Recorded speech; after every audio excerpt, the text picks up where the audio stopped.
Первые новости о возгорании полигона ТБО появились еще 31 мая. Сегодня 4 июня, и вот такую картину можно наблюдать сейчас. Свалка до сих пор тлеет, чувствуется сильный запах гари, а весь дым уходит в сторону Чистополя.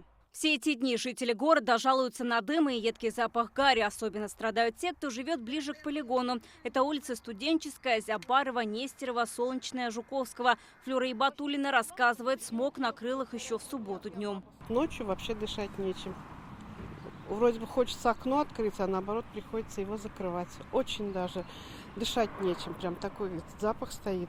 И дети у меня тоже говорят: Абика, что такое? Что там пахнет? Как нехорошо. К вечеру весь город как в тумане, говорят жители. Вечером в основном, да, гулять, когда хотели выйти, невозможно, уж дым пахнет, неприятно. Ну, дым был, да, плохо дышать было. Ехали.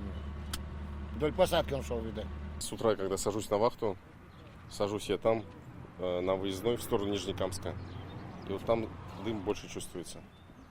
Вот именно здесь меньше. Пожар на полигоне начался в ночь на субботу. Огонь охватил 3 гектара. Это 5-я часть всей площади. Полигон единственный в Чистополе. Здесь собираются отходы со всего района. Ежедневно привозят до 50 тонн мусора. Официальную версию возгорания уже называют. Основная версия самовозгорания, потому что следов поджога или то, что пришел огонь с поля, там нет ничего. Таких подтверждений нет.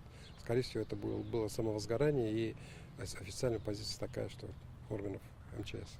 Руководство полигона не исключает и поджог. Говорят, территория площадки не огорожена. Мусор завозят только днем. Объект сегодня работает в штатном режиме. С одной стороны выгружаются мусоровозы, с другой тлеющие отходы накрывают грунтом. Завозится земля, слоем где-то 15-20 сантиметров все это накрывается, вот, чтобы дымовой завесы это не было.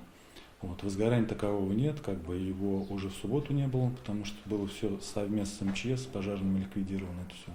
Просто идет задымление.